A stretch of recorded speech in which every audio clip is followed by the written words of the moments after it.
Dan, welcome to Mastering Business Growth. This show, I'm good, mate. Yeah, how are you doing? Yeah, I'm good, mate. I'm good. It's fucking hard to find this. I'll be honest. Well, you're here now, and that's all that matters. I've just been wandering around the very posh estate, which when you look like me is looks like you're on the road, doesn't it? I know, that's so bad, man. Well, to be fair, you're here now, and that's all that matters. So This show is called Mastering Business Growth because I'm trying to master business growth, and I think a lot of people out there are too. Yeah. So I figured the best way to do this is to speak to people like yourself who are doing very well in business, got some stories to tell, maybe some tips to share. So please, can we start with who you are and what you do? Yeah, I'm Dan Kelsall. It's a difficult question. What the fuck do I do? So I'm principally in marketing, creative marketing. I'm not clever like people like Lewis Kemp who can do all the numbers and the. What is creative marketing then? It's coming up with really stupid ideas for people to get their brand out there. So a lot of the stuff that I specialise in is small business marketing. I've worked with a lot of bigger brands like KFC and Ladbrokes, Semrush, Huel. I love KFC. I love KFC as well. Yeah. I don't like the marketing team too much, though. But that's another story.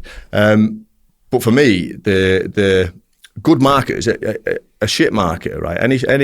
Anyone with half a sense of humour can do a semi-witty tweet to an already existing audience and get a laugh out of it, right? With an existing, if you've got millions of followers, it's easy to do, right? Everyone applauds that as good marketing. Whereas for me, good marketing is when you can take a brand from scratch. So if you tell me you're a good marketer, show me you can take a brand from 0 followers, right? No customers, and make a splash. And that's what good marketing is. That's what the truly good marketers can do because it's fucking tough. And that's what I started specialising in, which is a few years ago was a mistake because there's no money in it. Because no one at that level has got money. But it's something that I love doing because you get more creative control and freedom. So just on like a broad overview, do you just see marketing as getting your name out there? That's principally, that's what it is. It's making sure that you're the first name at the forefront of people's minds when they come to make a purchase that you offer, right? Absolutely. Because you talk about creative marketing, when I see some of the things you do, it's like, even if you weren't interested in what you were selling, you can at least watch it and be like, oh my God, that's funny. You'll be tagging people in it and commenting on it like, oh dude, you seen this? Exactly. It's a good way of just drawing people to you, holding like a magnet out. Exactly that. And the thing that the mistake that small businesses make, most of the ones that I go into, is, and I get it because everyone's desperate for sales at the start, right? But they focus too much on, how do we make this boom tomorrow, rather than doing consistent actions over the course of an extended period to attract an audience to them. Once you've got an audience, right, providing your product is reasonably good and it's something they actually need, it should be easy to sell to them because you've built that trust. But people don't build the trust. That's why you see all these fucking billboards and adverts and social media posts all begging people to buy, just full of USPs, and this is why our product's better, this is why our product's better. No one gives a shit. Like, you've got to get their trust first, gain their trust. And a lot of the ways that people can do that is through entertainment, right? And through humour and through making people laugh. And it's interesting, because you say that, and a lot of the bigger companies that are doing well and making money, they understand this, that there isn't a silver bullet. They totally accept that they might start marketing and 6 months from then they'll be able to start closing deals. But you've chosen to work with a lot of the smaller companies. So do you find yourself having to distill myths and whatnot before you can even start working with them? Definitely, yeah. A lot of it's, I'll tell you why a lot of marketers and marketing agencies don't do well in this arena. It's because they don't have the balls to push back. A lot of my job is sitting down with people and educating them on the realities of this. If you want to do something, so say if you haven't got a paid budget and you want to do something organically, you want to build an organic social media following, or you want to build an organic, I'm going to throw up in my mouth when I say this, personal brand, right? But if you want to do that, the legwork it takes to do that and the time it takes to do that, you have to be prepared for it. It could be 6 months, it could be a year, it could be 2 years of hard slog to get to the point where people are coming to you. So it's a difficult game. It's not for everybody. There's a lot of... I've fallen out with a lot of people over the years over it. Wait, in what way? Because wrong expectations? Yeah, because you don't fucking listen. Right. That's the reason. And I'm not I'm not the sort of person or marketer to sit there and wait for you to turn around and go, it's your fault. Like, I will tell them all the way through, this is what you should be doing, this is why, this is how long it might take. Because unfortunately, one thing you get with me is honesty, but I'm also petty enough to say I told you so. Right? Got you. And I'm not going to wait for you to sit there and blame me because you've not listened to anything I've said. Do you know what's interesting? Marketing and sales typically go hand in hand. Do you focus on sales at all? Because the way I see it is, and a lot of people I speak to that make a lot of money in their business, sales is not something you do. It's the result of good marketing. It is, again, it's a lot of people say sales can only really be done kind of internally because only you can really talk the talk about what you do, where a lot of people try and outsource sales. Yeah. Whereas it's all about the marketing, the setting up, the building relationships with people, getting people to know you getting to know people, stuff like that. And then the sale can be as simple as, do you want to try this? Yeah, sure. Do you want a package? Yeah, sure. It's not some big intricate process. It's just a matter of really thorough relationship building beforehand. Yeah, exactly. Yeah, exactly that. And like I said, it's building trust. It's if you're particularly in B2B, right, where everyone's boring as fuck and don't want to do anything different. If you're expecting to be able to ring people up and it to be easy, it just never is going to be that, right? If you want sales tomorrow, go and build a call center of 30 people, or get a load of automated bots doing it, hammering phones. But the only problem with that approach is eventually it erodes trust of your audience because they start to get pissed off and they recognise your brand with spammy outbound activity, right? If you want inbound stuff, you've got to take the time to build, like you say, that rapport, that trust, and trust in a brand. This is why, right, a lot of the time in markets, shitty products sit quite near the top sometimes. And it's because they've built that trust with the audience. So the audience are, if you think about it, when you go into McDonald's, right, from any other burger establishment, if you saw a burger on an advert that looked amazing, it's like this stack, it's perfect, it looks absolutely delicious, the bun's fluffy, the meat looks perfectly cooked, and then you went in and you bought a burger and the top's sliding off, and when you're eating it, there's lettuce flapping against your chin, you go, this is shite, and you put a bad review.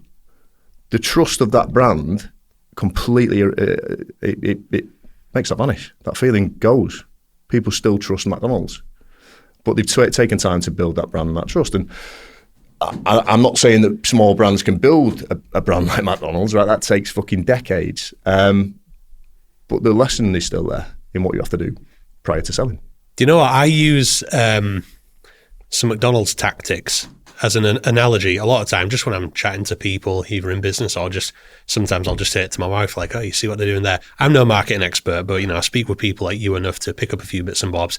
And it's one of the things where you only ever see a poster with like the 99p burger or whatever, or £3 or whatever it is now, with inflation and all that. But it's that thing, like, no one ever goes there and gets a 99p burger. They go, McDonald's must know well in advance, like, yeah, you're going to turn up and you're going to get that burger, but then you're also going to get 20 nuggets and 20 more, and then you're going to get a whatever meal and selects and all that. Is that very intentional? What I'm just making assumptions there that they are drawing you in with this the sort of the lead magnet, if you will. Tell me about that. Yeah, probably. Yeah, I mean, it's just another tactic, isn't it? It's a lot of people bring people in on discount with an intention of upselling. That's what a lot of business models are based on. This is why it baffles me when people don't they don't work with their existing client base to sell more. People always go, oh, our revenue's plateaued, right? We're struggling to get in any new clients. Well, what else can you sell to the ones you've already got, though? Because you've got the trust with them. Do you find that's wildly different with like high value sales or services? Some people are trying to sell a $5,000 package or a $10,000 package, sometimes monthly. Some people are trying to shift a bunch of cans of Coke or whatever. Yeah. How do these methods differ when you're selling, if you run these two kinds of companies, like wild opposite ends of the spectrum? Yeah. Well, you got to, if you think about it, I mean, the amount of trust you've got to build with me for me to spend 50 grand, right, is generally a hell of a lot more trust than if I've got to spend a tenner. So that's all you see as just trust building? It's trust building, yeah. And also, because that trust building process is longer, that means there's going to have to be more touch points with the customer generally for them to make that sale. Unless you happen to stumble across someone who's in immediate need of what you sell, which in any market is rare. Right, Mackey's, it's easy because it's when I'm fucking hungry, right? That's the kind of thing you have to fight off. I won't tonight. Exactly, yeah. But in B2B land, right? I tell you what, the one thing that the reason it takes so long to build trust and the reason it takes so many touch points is because a lot of the time in B2B, you're trying to persuade a customer that already has your product just under a different brand, and you're trying to get them to switch, right? So the trust needed for that. And I'm telling you, humour works a treat in doing that. Humour works a treat in doing that, right? We just did a load of stupid ads for a tax business we just launched, right? And we're every tax business is based in Dubai, right? Is this testicles? Yeah. So it's called Tactical, but if you say it really fast, it sounds like testicle. But I did know that. But what we've done is launch a completely compliant tax business. Everyone else takes percentages of CIS returns, rebates, self-assessments, right? And we thought, well, why do you need to do that when you just get the admin fee is enough, makes enough profit, right? As long as you automate the process, and if you can automate the entire process and not have to have a call center of people there, you can do it. So you can make an insanely small amount of work. Exactly, yeah, exactly. So we had 2 points to sell on, right? We ended up, I think, in our first week we made 10 grand straight off the bat. Amazing, So well done. It was, and the reason being is because number one, we're cheaper, right? We ain't ripping you off. And number two, we built a brand that's unlike any other tax business. I've never seen a funny tax brand. Yeah. Right? I ain't seen one. Yeah, you don't associate it at all, do you? No. And let me tell you a similar thing. I told you earlier, we came from music, and in our marketing, which we didn't consider marketing, it was just being online. It was all funny stuff. Yeah. Just anything we could think of that was funny. That's how we did it. Yeah. We moved into the more B2B thing, and it's like we're slowly leaking back to being ourselves. Yeah. But it almost feels like you can't. There's some things you can't say. Yeah. Because, unless I've had people do that on here before, and he was like, bit of nice advice, just dress better. I was like, okay, fair enough. And there's a part of me that's like, I don't know, I can be me every day, not a problem. Yeah. But then I get how it's like, maybe some people won't give me the time of day. Yeah. It's a hard one to balance in this world. What made you so boldly go, right, tax, whatever? Yeah, I mean, I've done it with everything, mate. Just my entire career. I think, fuck that. It works. Why? Yeah, I've gone into meetings in boardrooms in Entertainer on Ladbrokes. I don't dress any different. I'm still in trackies, right? Has that ever backfired in any way? Has anyone ever been like, no? I'll tell you what it does, mate. I don't know why it does it, right? But a lot of the time when I walk into meetings like that with people, it puts me on the same level as them, because they're used to people shuffling in suits and excuse me, sir. Would you mind if I have a meeting, sir? And I think me walking in and going, you all right, mate? How's it going? And swearing and effing and jeffing and just being myself, I think it resets the dynamic. Yeah, it shows them that I'm not gonna alter who I am. You brought me in because I'm good at what I do, right? So if we're gonna talk to each other, I'm gonna be me, you're gonna be you, and then let's do a deal. So I really like that. every time I've done that, people said to me when I first started Offended, which is the agency I sold a few years ago. People said to me, and even my business partner at the time said to me, we can't call it Offended. We can't keep drawing dicks on things, right? if we do this, you're never gonna win big brands. Right? But it turns out when everyone's finished their day, they go home and draw a dick on the window or something. Exactly, mate. Yeah, everyone laughs, mate. Yeah. Everyone laughs. Yeah. CEOs laugh. We're all still immature little kids at the end of the day, right? And we did that brand. We did a lot of even political. You should never mix politics with business. Apparently, we did. You should never. Everyone does now. You should never take the piss out of religion. We had posters trying to hire people saying we'll get on our knees for you if you work for us, and it was a nun on her knees. Don't matter. But we did that, and yet, despite what everybody says, because of their own assumptions, we still signed the likes of KFC, Entertainer, Ladbrokes, Coral, Foxy Bingo, N26. All these huge brands, right? So that we work with over the course of a lot of small brands as well. But it went against what everybody would tell you would work in the B2B world. People, the problem is with business, and this is what I found, is that people always talk in absolutes. So this is the way to do things. They do. I've noticed that myself, man. This is how you should do this. This is how you have to do this. This is how you be successful. This is how you... It's just all fucking nonsense. Only a Sith deals in absolutes. There you go. Exactly. And you're so right. You're so right, man. Everyone's got different paths to so what the one consistent thing that I've realised does work in business, right, is if you say you're going to do something, you do it.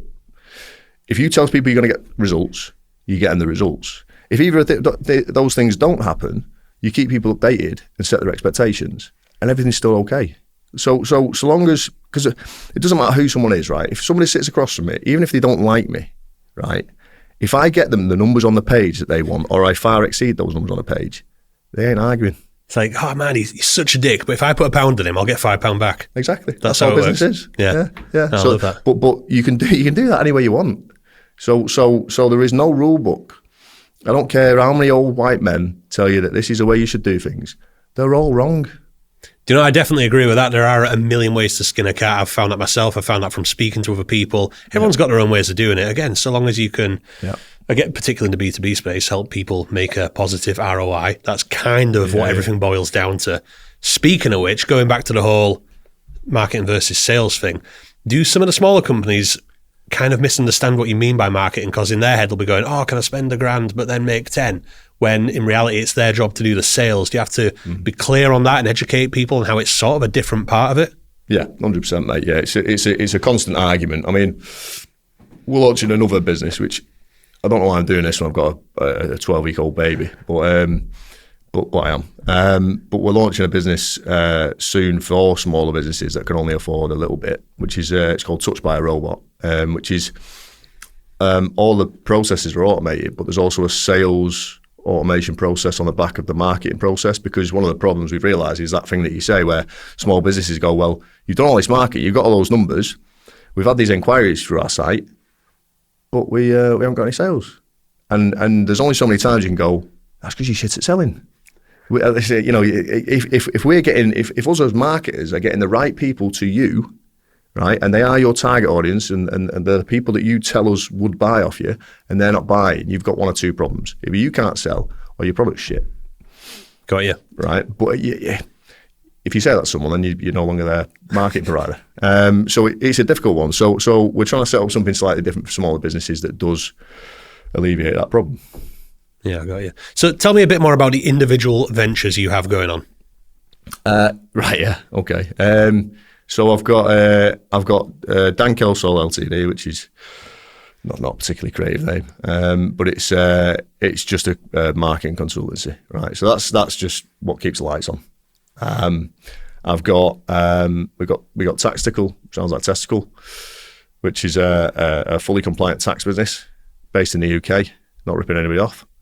And it's got pink elephants on it, sort of stuff, for some reason. I've got the University of Creative Idiots, which is with Lewis Kemp, which is basically it's not a real uni, as you can probably imagine, but it's a place where we're trying to teach either marketers who are really on in their career or who are trying to learn new stuff, and small businesses. We're trying to teach them to be more creative. And sort of do their own internal marketing. Exactly that, yeah, because there's a lot of one of the problems that I think that's happening with the marketing industry, and the reason so many jobs are being affected by AI, particularly like things like paid ad placement, is because they've forgotten the creative part of it. They've concentrated so much on the analytical part of it, but they've neglected the creative part. And now their job, I would rather leave now Facebook ads to slowly learn my audience than to go and get an ad placer to do it. I think the effect's better. Right. They would still have a job if they'd been creative, and I think the creativity aspect, creative ideation particularly, is still a thing. So we're trying to teach people how to be creative. We're trying to give them different methods. We're trying to look into different tools and ways of using AI and automation now in this new world that we seem to live in, to teach young marketers and small businesses how to do stuff properly, which is quite good. It's growing steadily. Nice little community in there. People talking a lot of shit. We even have a bit where you can slag off shit clients if you want. It's a closed community. So we've got that. And then obviously Touched by a Robot, which I told you about before, small business marketing. Lovely. So did you ever worry when it first, AI came along, were you like, oh my God, my job's going to go? Because I know for a lot of people, there was that sort of anxiety-based slagging off of AI and things like that online. People like, it's never going to replace it, or they're never going to know what they're doing. Yeah. Obviously, you've seized an opportunity to go, all right, maybe I'm not going to be able to sell as much of my done-for-you services, but I can now monetize creating a community and things like that. Yeah, exactly, mate. At first, I was probably a bit of a Luddite or a Luddite, or however you pronounce it. I thought, you see things like ChatGPT, and a couple of years ago, and it's absolutely wank. So And I'm a copywriter by trade. Actually started copywriting in a tax business a long time ago. Oh, really? Yeah, boring. But I wasn't worried at first, and I was pushing back just like everybody else. I thought this is nonsense. But the problem with that is the more they start, because people keep saying things like AI is coming in. It's not coming in, it's already here. It's too late for that. Like everyone's using it. Yeah, it's too late. So it's already in, it's already part of our lives. The people pushing back now, if you take one look at any technological revolution, you'll know that resistance is futile, and it's not going to work. It's I'm sure the Luddites were admired by people at the time for standing up and burning power mills and things. But now history looks back and sees them as pretty silly, right? It's too late. I mean, do I know where it's going to go? Is it going to reach AGI? Are we going to get to that point? People like Sam Altman seem to think so, but he's a bellend, so who knows? But one thing I do know is this: is that the creatives that have concentrated on good ideas, which I've said for a long time is the most important part. Those that have practiced good ideas, because everyone has ideas, but most people's ideas are shit. All it takes is one scroll through social media to tell you that, right? Most people's ideas are terrible, right? Creative ideation and getting consistently good results with creative ideation is a skill, and it's a skill that you develop, right? Those people that have done that are now realizing that you can use these AI tools to create ideas really quickly, right? And then you can test them quicker, find results quicker, and you can it's either a success or you can move on quicker. So as an example, it'd take us 2 weeks to put together an ad campaign for a client. So it's 2 weeks, right? It's your ideation, your copywriting, your creation, your strategy behind the release of the ads before you've even got them out there. Only when you get them out there do you then find out how the target audience is going to react to those ads and whether they're successful or not. Is there ever any kickback? Does anyone ever go, oh my God, like super offended or whatever? Yeah, there's loads of stuff like that. But you only find that once you put it out to the audience, right? But then that's taken 2 weeks, 3 weeks.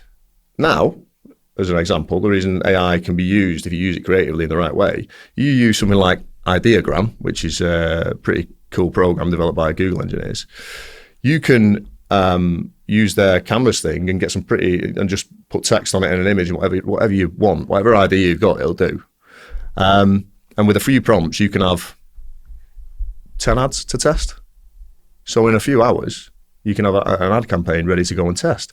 It might not match your brand guidelines, but it doesn't matter. You're only testing the concepts. If you want to then go back and build it, if you find that 2 ad concepts work really, really well, and you've tested them in the morning, you then know that it's worth putting the time and effort into building that ad campaign out in your brand colours.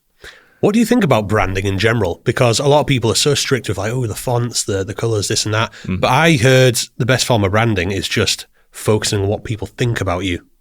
And that can be done through, like you say, just making a funny video. People going, I get this. I like this guy. Because a lot of video in general is scaling face-to-face marketing. You're sitting here today. I feel like I already know you. So I've seen so many of your videos, and it makes it easier to have this conversation and know a bit about what you do and what you're all about. And that no consistent colours is ever going to match that. It's not. And you know what? When you're a big business, when you've got your brand established, right, colours and all the rest of it makes sense, right? And it can make sense when you get to a certain point. But the ideas and the stuff that you're putting out resonating with your audience is miles more important at the start when you're a small business. Mm-hmm. And also, if people just see something that comes out in the same colours, a lot of the time, when you're not known yet, if they start seeing more and more of that and it's all in the same colours, they'll stop paying attention to it because they don't see it as anything different. Their eye immediately goes onto it, sees it as similar to the last thing you put out, and they switch off.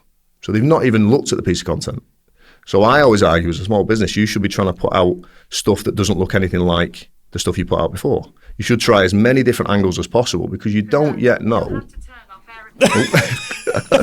the hell? I don't know. So you don't yet know what your audience are going to react well to. So why are you forcing brand colours and a tone of voice down their throats, and you should be allowing your audience to develop tone of voice for you. You should be allowing your audience to develop content angles for you, because you go, well, they like that, they like the way we spoke there.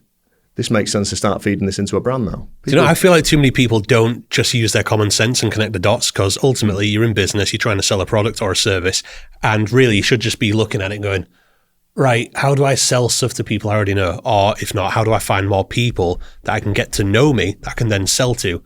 Then people get so caught up in these things where they can't actually connect the dots. Oh, well, if I get everything the same font, the same colour, then I guess I'll make sales. I feel like people are following stupid things that don't actually make a difference.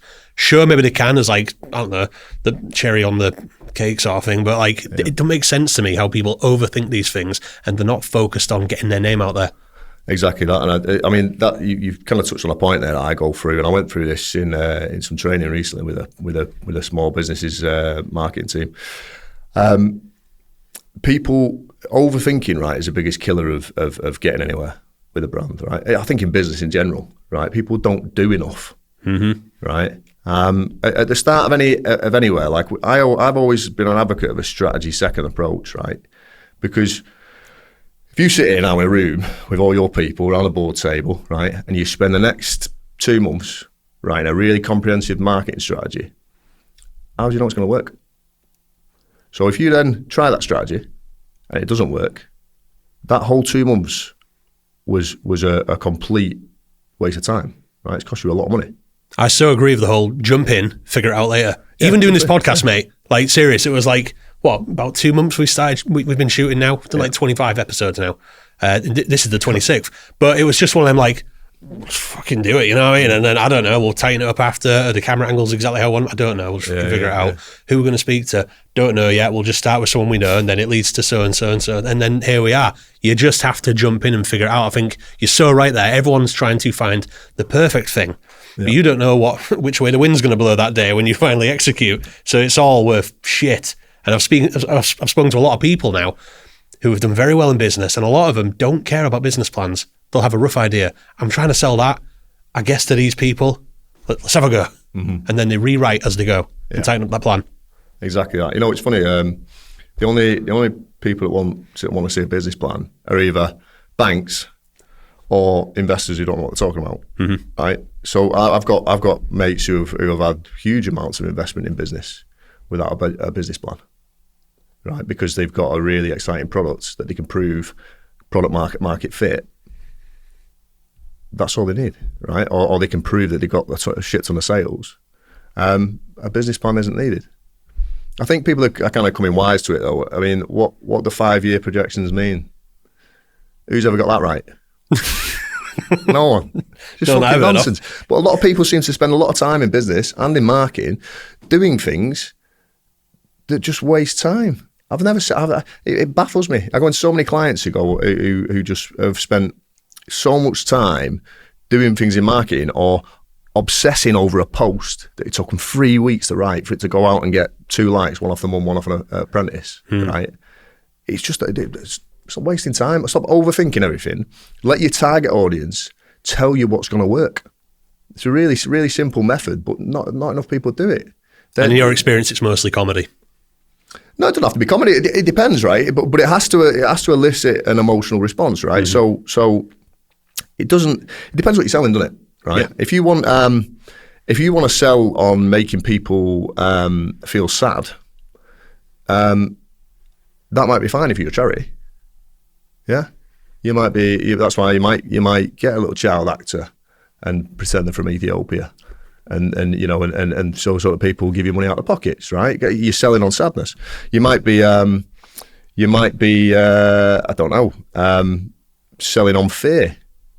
You know, you might be selling on fear. It might be a debt collection agency. You might be a debt consolidation firm, right? And you're selling on fear.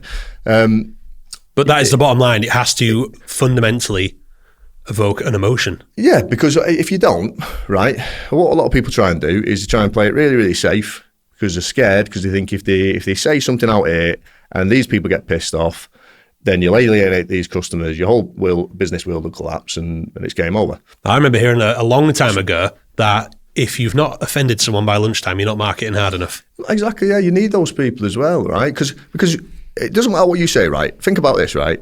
Think about the nicest person you knew at school or the nicest person you know now, right? Or think it's about you. a really definitely not me.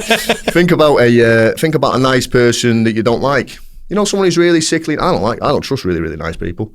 No, I don't. I always look at them and think you've either got someone locked in your basement or you touch kids, right?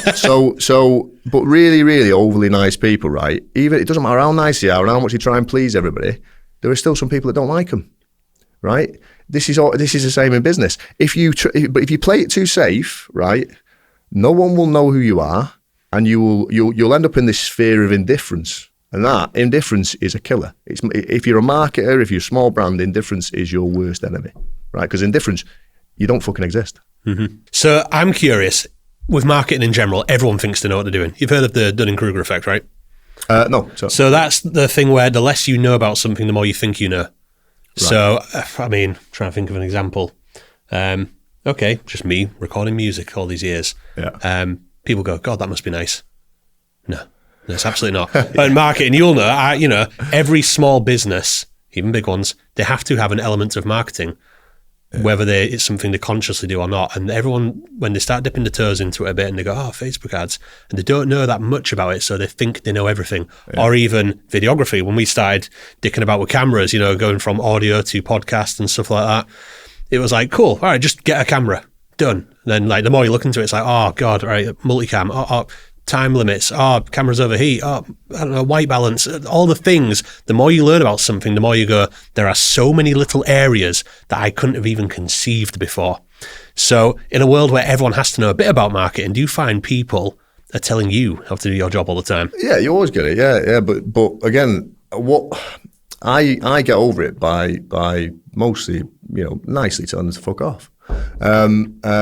Most marketers don't do that, because they're terrified of losing clients, right? But I find the sooner you reset that client dynamic, the better the relationship's going to be and the better the results are going to be, right? You'd think people would want you to just handle it as well, wouldn't you? Yeah, which I'm sure in the back of their head they do, right? But they can't help when you, particularly small businesses, right? When you own something, it's your little baby. It's very, very difficult to take yourself out of the business. It's even the same with employees. How many small businesses, where, because working in startups intense, right? The amount of employees that just go, well, fuck this, because the founder's constantly there, stood over the shoulder, looking over it. It's not because they're a micromanager. It's just because they're so invested in what they're trying to build. So I get it. But it does baffle me sometimes. I do have to remind people. I do have to say, you're advising me on this, right? This is what I've been doing for you so far. Look at these numbers. And then let's have a look at the stuff you were doing before, shall we? Right? Do you get that ready in advance? Yeah, knowing very well that conversation's going. I always have numbers on a page. If you want to argue, you can't argue with numbers, right? I can sit here. It's very, very easy to fall out with people in business, right? If you just both got opinions. That's why it's just, even when I used to go to my team, right? If I had some bad news to deliver to my team, like, you've been shit this week, I wouldn't just go, you've been shit this week. I'd go, right, guys, this is why you've been shit this week. Mm-hmm. You can't argue with numbers, right? If you haven't got the numbers that you're supposed to be getting, there's a problem. And no one can argue with that, right? But it's the same with me as well. Like, it means that I can address things. I can go, well, here's the piece of content or the ad campaign I did for you here. Here's the numbers. Here's the one that you meddled with. There's the numbers. Which one? What are these numbers? What are you tracking? What sort of metrics? Well, ultimately sales, right? I mean, so you go as far as money in the bank, depending on what it's going to be. But say if we're building an audience, for instance, on social media, it might not be sales straight away. It depends. If you're selling like say 50 grand products, you've got to track the smaller metrics than that, right? You've got to track smaller metrics than that, and you have to track things like an increase in numbers. People call likes, comments, shares, all that shit. They call follower numbers vanity metrics a lot of the time. They're only vanity metrics if they're the wrong people. If you're getting tons and tons of people for no reason, vanity metrics. Whereas you need to be tracking those things really, because if you're building an audience and you're trying to build trust with an audience, so long as those people are the right people, you want those numbers increasing. Followers, likes, comments, shares, these interactions are not vanity metrics, as long as it's the right audience. How do you know if you are getting quality versus quantity? Well, it depends on whether the right people are engaging with your posts, right? And you can take a measure on that. There are tools out there that can take a measure on that too. And ultimately, it depends on when you do start getting, inbound business and warm leads and things. What's the quality of those like, right? If you do an ad campaign, it's pretty easy. If we're selling £100 self-assessments for testicle, it's very easy to say, well, these leads have gone through Google. What was the lead quality like? The lead quality, how many did we actually convert? What's the conversion rate on that?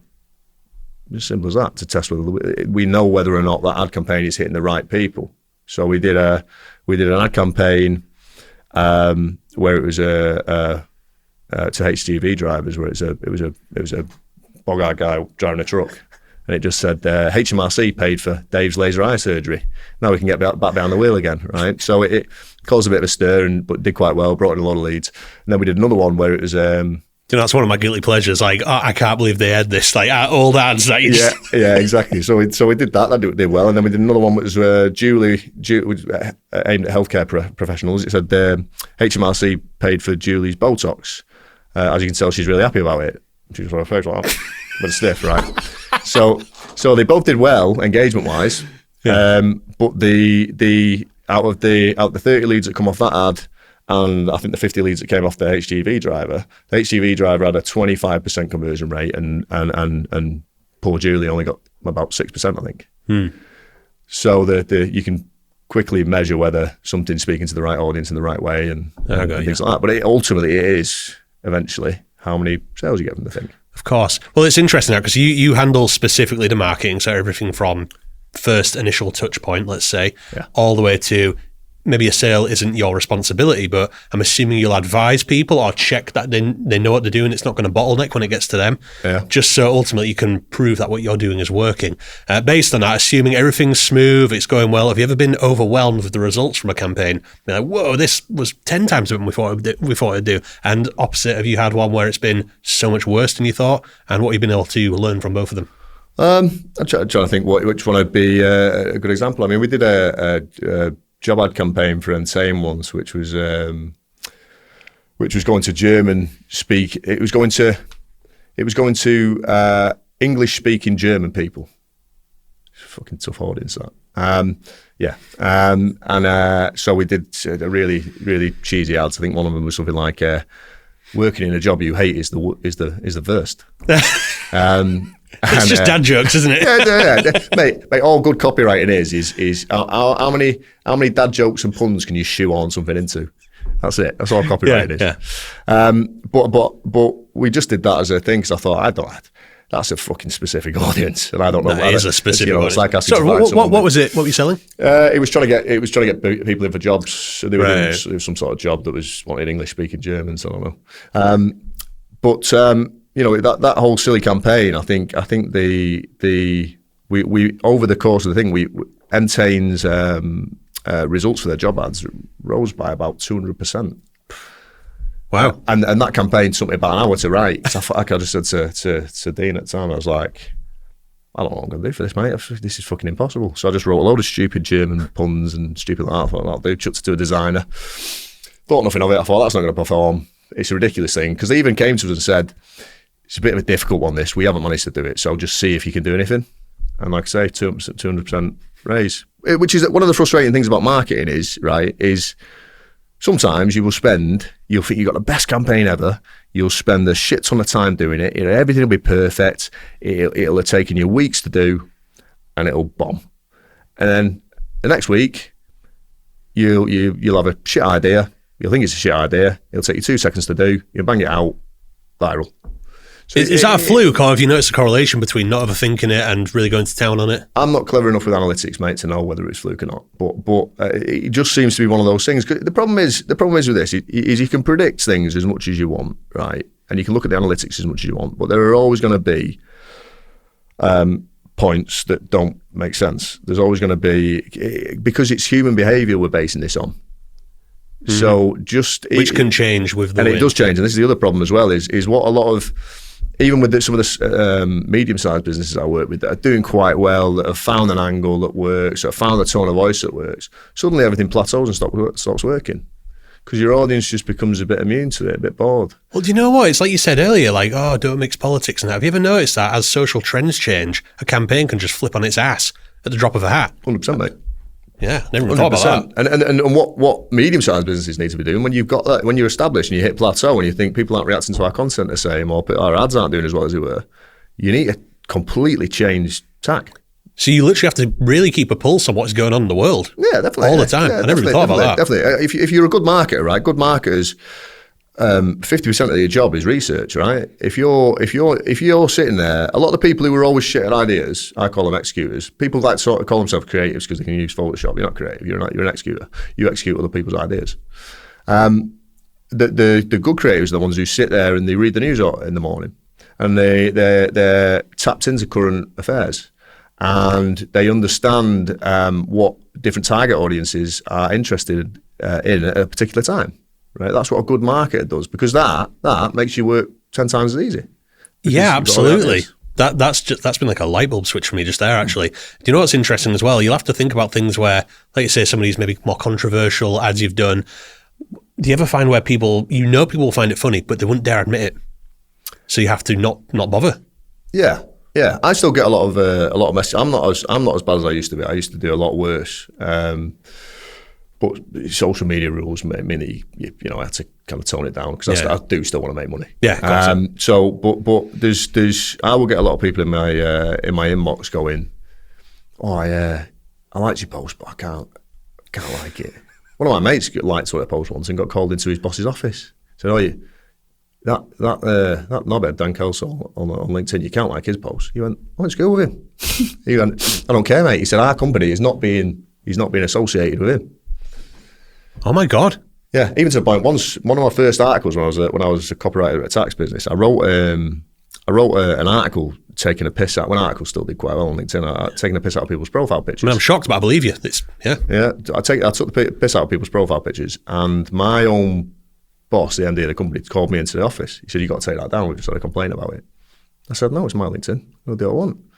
You have to take that down. Anyway, we came to a compromise that involved me completely removing the company off my LinkedIn so I couldn't say I work there.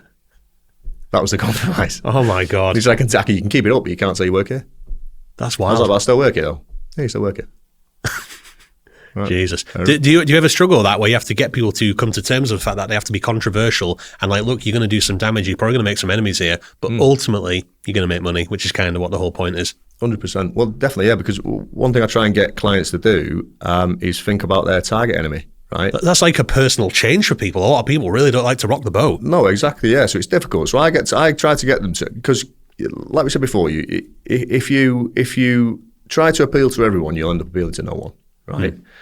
So I try to get people as an exercise to map out not only their target audience, but their target enemy. And what your target enemy is people that are probably not going to buy off you anyway, that you don't want to buy off you, and that if you really wanted to, could probably have a dig at, and you know that these people over here who will buy off you would probably like the fact that you're digging at these people. Yeah.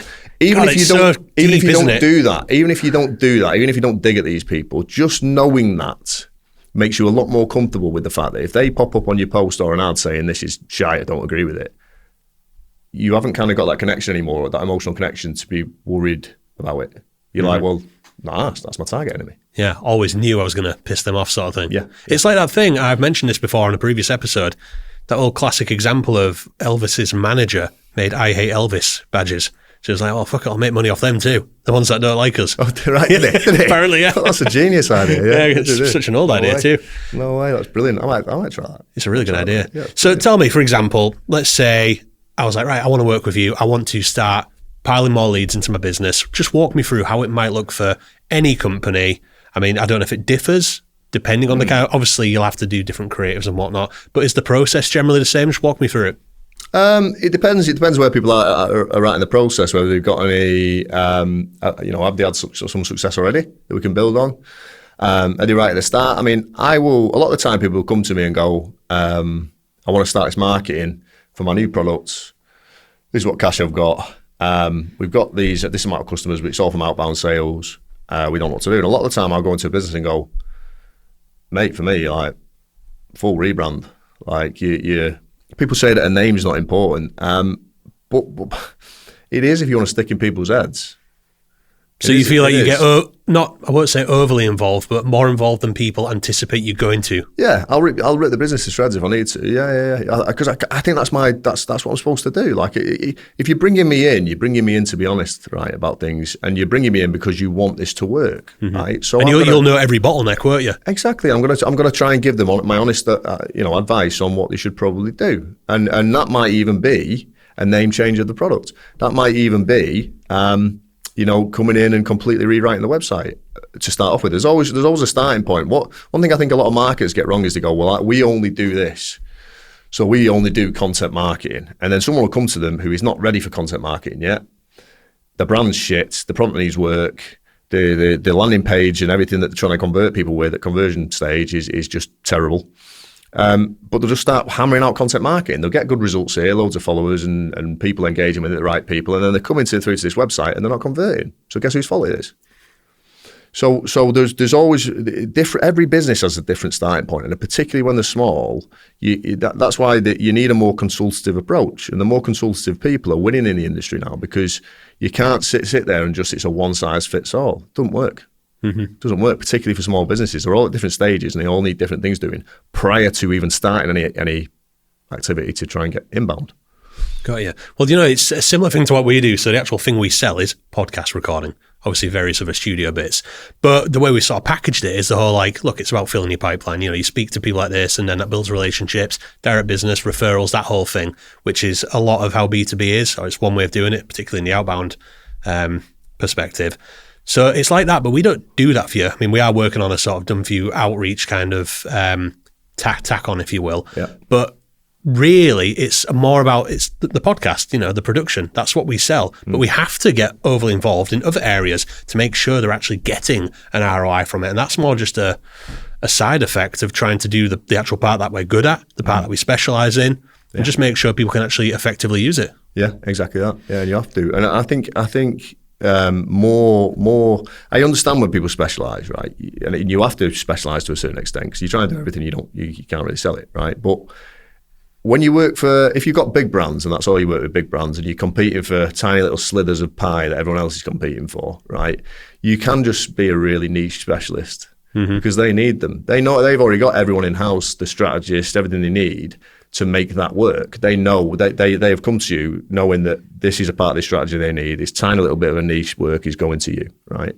When you work with smaller businesses, which I'm sure you do, unfortunately, being consultative, going in there and going, right, well, this is what we offer, right? But for this to work, you're going to need to do X, X, and X is something you need to do, right? Because if you don't, right, and you just go out and you go, well, this is all we offer.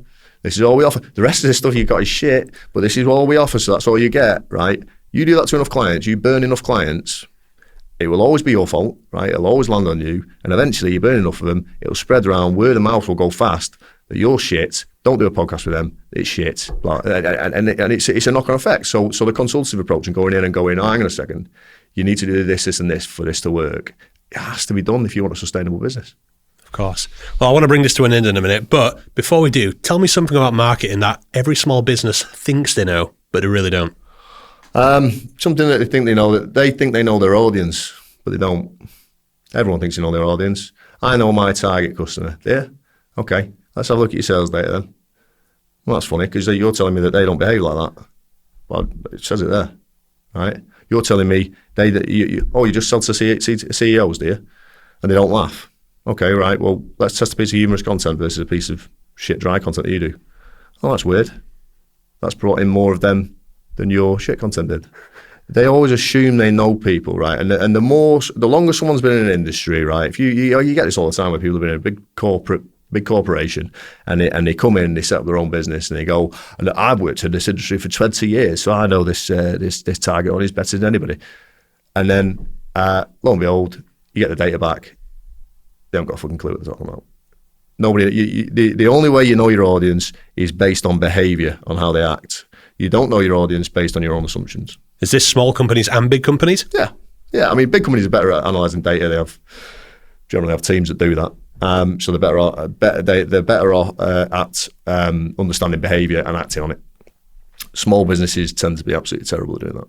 Got you. So just two more things I want to ask before I wrap this up. KFC, did you get any free KFC, or were you wildly underwhelmed with? No. I mean, we did an anti-market approach to KFC. KFC came to us and said, we're not getting. It came to you. You got an inbound from KFC. Oh, everything's inbound. That's amazing. Outbound. Wow. Yeah, well done. Outbound. In fact, the only outbound I've ever sent was to the British Bulldog, who needs a brand manager. So I've done, because I thought it'd be a main gig. But KFC came to us and said, we need loads of people working in our restaurants. And our finger licking careers campaigns aren't working. I wonder why that is. So we concocted this thing saying, basically, again, you don't know your audience. Your audience is people that are either students, or mum's looking and dad's looking for a part-time job, or because they've got kids, or other things, right? People who've got other commitments, right? Like want to earn a extra bit of money. It is not people looking for a career, so stop calling it a career, right? It's let's call it a job for a bit, right? And we did a full advertising campaign that said things like, you probably don't want to work here. If you work here, you don't have to tell anybody. Just stuff like that. A lot of which they rejected, but eventually when they went with one of our ads, which was, if you work here, we're not expecting you to get a KFC tattoo and bathe in gravy every morning. It could just be a job for a bit. They went with that, put it live on the homepage and in all the stores, and it was one of the best performing careers adverts they've ever done. Even a big brand like that was unaware of the target audience they were trying to speak to. That is genius. It really just comes down to knowing people, doesn't it? Yeah, that's what all marketing is. We're psychologists, really. Love it. Well, final thing. Obviously, I'm trying to learn about how to run a business. I'm trying to master business growth. Can you give me two more people I should speak to? Two more people you should speak to. Dave Harland. Dave Harland. 100%. Smartest copywriter. We had him on University of Creative Idiots, and he made us look like idiots. Right. A lot smarter than me. Nice. Who else? Rich Gordon. He was the director of employer brand at Entain. He's some form of director at King, but I think a lot of them have just been made redundant. But he's one of the smartest, most switched on and brilliant managers of people I've ever met. And King owned Candy Crush. So but he got some interesting stories, and he's a really straight-laced dude. But if you can get any gossip out of him, I've had plenty of drunk nights with him trying to get gossip out of him, and I can't do it. He's very straight-laced, but he's incredibly smart, and he's loved by every person he's ever employed. Right. Well, thank you very much for that, Dan. We'll call it there. Thank you so much. I learned a lot. Really enjoyed that. Thank you. No problem, mate. It's been a pleasure. I don't know why I went up at the end. I don't know why I went up at the end. Cheers, buddy. Yeah, no worries, mate.